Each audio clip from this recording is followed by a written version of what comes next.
자식과의 인연이 고된 부모들. 부처님이 밝힌 놀라운 이유. 여러분은 이런 생각해 보신 적 있나요? 이 아이와 나는 대체 어떤 인연이었을까? 어쩌면 그 아이는 전생의 은인, 혹은 사랑하던 연인이었는지도 모릅니다. 자식을 다르게 바라보는 네 가지 시선. 오늘 함께 명상처럼 천천히 걸어가 봅니다. 자식은 전생에 무엇이었을까? 하루를 마감하며 조용히 눈을 감고 마음을 가만히 가라앉혀 봅니다. 바람결처럼 스쳐가는 아이의 얼굴, 눈빛 말투 하나하나가 마음속에 머물다 지나갑니다. 문득 질문이 떠오릅니다. 이 아이는 전생에 어떤 인연이었을까? 불교에서 전생과 업은 한 생의 존재를 넘어선 깊은 인연의 끈을 말합니다. 우리의 삶은 단지 지금 이 생만이 아닌 과거의 원인과 인연의 결과로 이어져 있음을 부처님은 일깨우십니다. 중생은 업을 따라 윤회하느니라. 모든 존재는 자기 업의 주인이며 그 업을 상속하고 그 업을 근본으로 삼는다. 자바함경에서 부처님이 말씀하셨습니다. 아이를 바라보며 드는 다양한 감정들, 기쁨, 애틋함, 때론 슬픔과 답답함까지 그 모두는 인연이라는 실로 얽혀 있습니다. 부처님께서는 세상의 모든 만남은 인연 따라 만난 결과라고 하셨습니다. 첫 번째 자식은 은인이었을까? 전생에 내가 도움을 받았던 존재. 그 덕분에 이번 생에서 내가 삶을 지속할 수 있었던 인연. 이제는 내가 돌보고 사랑하며 은혜를 갚는 삶을 살아가는 시간. 은혜를 아는 이는 복이 있다. 그 은혜를 갚는 이는 더 큰 복을 짓는다. 법구경에 기록된 부처님 말씀입니다. 아이를 보며 고단한 하루가 씻기듯 사라지는 순간이 있다면 그건 그 아이가 전생의 은인이었기 때문인지도 모릅니다. 은혜를 갚는 삶은 곧 수행이 되고 그 수행은 자비로 이어집니다. 어느 날 부처님 곁에 있던 제자 아난다가 조용히 물었습니다. 그는 자식을 키우는 제가자의 고민을 듣고 깊은 상념에 잠겨 있었습니다.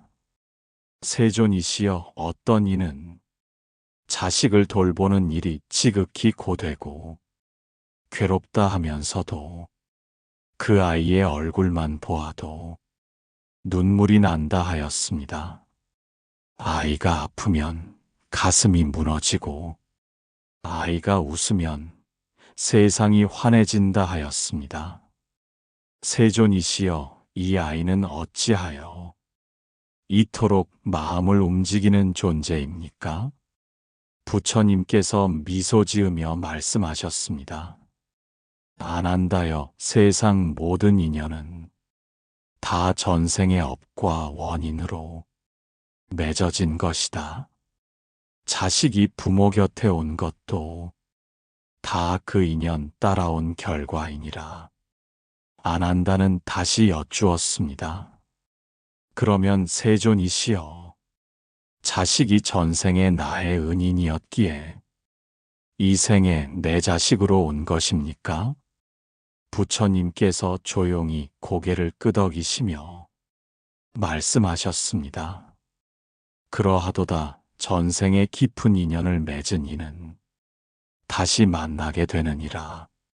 어떤 이는 전생의 목숨을 살려준 자였고 어떤 이는 삶의 길을 밝히던 자였으며 또 어떤 이는 한 줌의 쌀로 굶주림을 면하게 해준 자였느니라. 그 은혜를 잊지 아니한 이는 다시 태어나 이번 생에 그 사람의 자식으로 혹은 친구로 혹은 제자로 오는 것이다. 은혜를 아는 이는 복이 있고 그 은혜를 갚는 이는 더 큰 복을 지으니라. 그러므로 안 한다요. 자식을 돌보는 일이 때로는 괴롭고 지치더라도 그 속에 은혜를 갚는 기쁨이 있음을 알라. 전생의 인연을 이어받아 이번 생에 그 은혜를 갚는다면 그것은 곧 수행이 되고 그 수행은 자비의 꽃을 피우리라. 안 한다는 그제야 고개를 깊이 숙이며 말했습니다. 세존이시여 자식을 짐이라 여기던 마음이 부끄럽습니다. 이제는 그 아이를 전생의 은인이라 여기고 더욱 자비심으로 돌보겠습니다. 그것이 곧 제가 걸어가야 할 수행의 길이겠습니다. 부처님께서 조용히 웃으시며 말씀하셨습니다. 그리하라 안 한다요. 인연을 알면 마음이 넓어지고 은혜를 알면 삶이 따뜻해지느니라. 두 번째 자식은 스승이었을까? 어린 존재가 어떻게 나의 스승이 될 수 있을까 싶지만 매일 인내심을 시험당하고 이해심을 배우고 조건 없는 사랑을 실천하게 만드는 존재야말로 진정한 스승이 아닐까요? 외부의 스승보다 나를 깨우는 인연이 참된 가르침이니라. 수타니파타에 기록된 말씀입니다. 내 감정을 드러내고 숨겨진 아픔을 꺼내는 그 존재는 내가 피하고 싶던 내면을 마주하게 해주는 거울입니다. 스승은 반드시 나이 많은 현자일 필요는 없습니다. 부처님도 말씀하셨습니다. 배움은 모든 존재에게서 온다.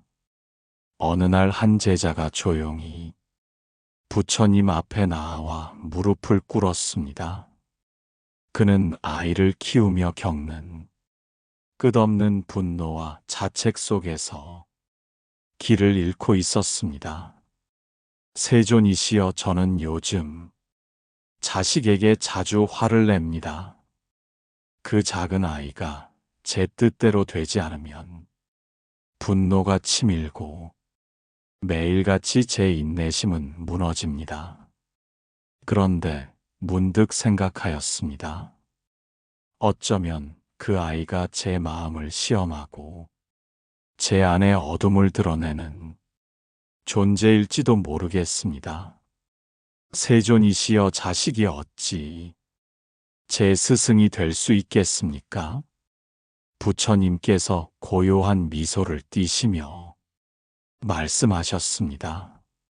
사문이여, 너의 물음은 깊고 또한 지혜롭도다. 세상 사람들은 스승을 나이 많은 현자라 여기나 참된 스승은 나를 깨우는 인연에서 오느니라. 외부의 스승보다 나를 마주하게 하는 인연이 참된 가르침이니라. 자식은 작고 여린 몸을 가졌으되 너의 내면을 흔들고 감정을 드러나게 하며 오래 묻어두었던 상처와 마주하게 하니 어찌 그것이 진정한 수행이 아니겠는가. 제자가 눈을 감고 가만히 고개를 끄덕였습니다. 세존이시여 아이가 떼를 쓰고 울 때마다 제 안에 분노가 폭풍처럼 일어납니다. 하지만 그 감정을 들여다보면 제가 어릴 적 느꼈던 외로움과 채워지지 않은 인정 욕구가 드러나는 것 같습니다. 그 아이는 제가 감추고 살았던 마음의 거울 같습니다. 그러하도다 모든 존재는 나의 거울이며 자식은 그중 가장 가까운 거울이니라. 인내를 배우게 하고 이해를 키우게 하며 조건 없는 사랑을 실천하게 하는 자, 그가 어찌 스승이 아닐 수 있겠는가. 배움은 모든 존재에게서 온다. 그러니 자식을 바라볼 때마다 나의 성장을 돕는 도반으로 여기라. 스승은 단지 지혜를 가르치는 자가 아니라 나를 깨우게 하는 존재이니라. 제자는 눈시울을 붉히며 다시 부처님께 절하였습니다. 세존이시여, 이제야 제 안의 분노도 두려움도 그 아이가 제게 가르쳐주는 공부였음을 알겠습니다. 이제 저는 아이를 꾸짖기보다 저를 돌아보는 수행의 기회로 삼겠습니다. 그리하라 사문이여. 자식을 스승으로 여기는 이는 가정 속에서도 도를 이루게 되느니라. 세 번째 자식은 연인이었을까? 어쩌면 전생에 깊은 사랑을 나눈 존재. 그 사랑이 끊어지지 않고 이 생에 다시 만남으로 이어졌을 수도 있습니다. 이해할 수 없는 애착과 이유 없이 그리운 감정은 전생에서 온 깊은 인연일지도 모릅니다. 어떤 인연은 천겁이 지나도 다시 만난다. 그 인연은 결코 사라지지 않으니라. 법화경에 기록된 부처님 말씀입니다. 아이를 바라보다 눈물이 날 때, 그건 이 생에서 처음 느낀 감정이 아닐 수도 있습니다. 사랑은 형체를 바꾸어, 이름을 바꾸어 다시 우리 앞에 나타납니다. 어느 날 제자가 부처님 앞에 다가와 조심스럽게 물었습니다. 세존이시여, 저는 제 아이를 볼 때마다 말로 표현할 수 없는 깊은 애착과 사랑을 느낍니다. 아이가 곁에 없으면 이유 없이 허전하고 꿈에서도 그 아이를 찾습니다. 저는 어쩌면 그 아이와 전생에 깊은 인연이 있었던 것이 아닐까 생각해 봅니다. 이런 마음은 집착입니까? 아니면 인연입니까? 부처님께서 눈을 감고 잠시 침묵에 잠기셨다가 말씀하셨습니다. 사문이여, 전생의 인연은 형상도 이름도 사라지지만 그 마음의 흐름은 씨앗처럼 남아 다시 피어나느니라. 어떤 인연은 사랑으로 이어지고 어떤 인연은 기다림으로 돌아오며 어떤 인연은 애틋함으로 다시 태어나느니라. 그대가 말하는 깊은 애착과 그리움은 전생에 서로 사랑을 나누었던 인연일지도 모른다. 다시 만난 그 사랑은 이번 생에서 조건 없는 자비로 전환되어야 하느니라. 집착은 번뇌를 낳고 자비는 해탈로 이끈다. 제자는 부드러운 미소를 지으며 고개를 숙였습니다. 세존이시여, 저는 아이를 너무 사랑한 나머지 아이가 아플까 두렵고 멀어질까 걱정됩니다. 이런 마음이 도리어 아이를 붙잡고 있지는 않은지 두렵습니다. 그러하도다 사랑은 맑게 피어날 때 자비가 되나 얽매이게 될 때는 고통이 되느니라. 전생의 인연이 이번 생에 다시 만났다면 이는 그 사랑을 한층 더 순수하게 만들어 놓아줄 줄도 알아야 할 때가 되었음을 배우게 하려는 것이니라. 연인의 인연은 아름답지만 수행자는 그 사랑을 지혜롭게 돌볼 줄 알아야 하느니라. 네 번째 자식은 채권자였을까? 불교에서는 때때로 인연의 고통을 업으로 해석합니다. 자식과의 관계에서 반복되는 상처, 이해할 수 없는 분노, 설명되지 않는 부담감은 전생의 빚이 남아 이번 생에 풀기 위한 과정일 수 있습니다. 지은 업은 반드시 받게 되나니 그것을 피할 수 있는 길은 오직 수행뿐이다. 중화함경에 기록된 부처님 말씀입니다. 그렇다고 해서 두려워할 필요는 없습니다. 이 생에서 내가 그 빚을 갚을 수 있는 기회를 얻었다는 것, 그 자체가 수행의 문입니다. 어쩌면 이 아이를 사랑하는 것이 나를 구제하는 길일지도 모릅니다. 며칠 후 같은 제자가 다시 부처님을 찾아와 깊은 한숨과 함께 물었습니다. 세존이시여, 제 아이는 참으로 힘든 인연입니다. 어릴 적부터 병약했고 지금도 크고 작은 문제로 저를 힘들게 합니다. 때로는 제 삶이 모두 그 아이를 위해 소진되고 있는 듯 합니다. 문득 저는 이런 생각이 들었습니다. 혹시 그 아이가 전생에 제게 빚을 받으러 온 채권자가 아닐까요? 부처님께서 조용히 제자의 마음을 바라보시며 말씀하셨습니다.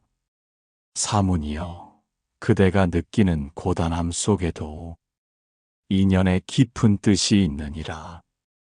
어떤 인연은 돌려받기 위함으로 오고 어떤 인연은 갚기 위함으로 오며 어떤 인연은 함께 속죄하고 정화되기 위해 다시 만나는 것이니라. 업은 꽃처럼 피고 인연은 바람처럼 다시 돌아온다. 자식이 채권자로 왔을 수도 있다. 전생에 그대가 주었던 상처나 아픔, 혹은 책임지지 못한 인연이 이번 생에 돌려받아야 할 과보로 다시 피어날 수도 있느니라.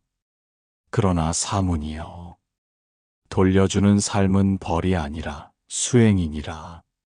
그 아픔 속에서 그대는 업을 소멸하고 마음을 정화하며 자비를 실천하느니라. 제자는 조용히 눈물을 흘리며 말했습니다. 세존이시여, 아이를 원망했던 제 마음이 부끄럽습니다.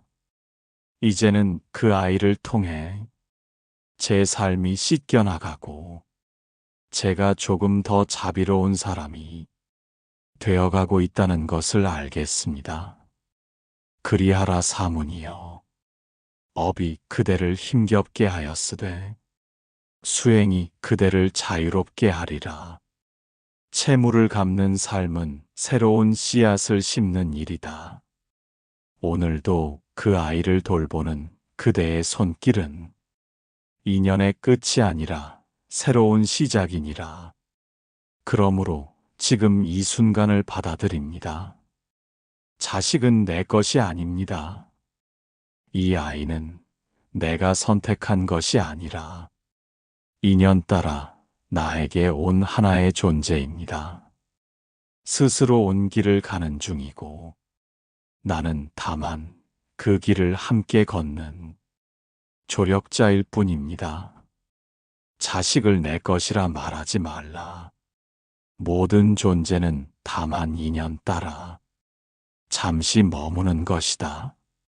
우다나경에 기록된 부처님 말씀입니다. 아이를 키우며 웃고 울고 후회하고 다짐하는 모든 순간은 삶의 수행이자 마음 공부입니다. 아이를 위한 것이 아니라 나의 깨달음을 위한 시간일지도 모릅니다. 오늘의 마음 다짐, 자식은 단지 자식이 아니라 나를 성장시키는 인연이자 수행이며 거울입니다. 오늘 하루 그 아이를 조금 더 다정한 눈빛으로 바라봐 주세요. 그 시선이 바로 자비의 시작입니다.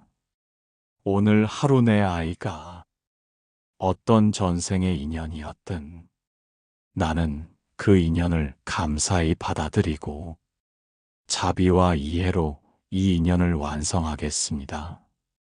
이 아이는 나를 성장하게 하는 은혜로운 인연입니다.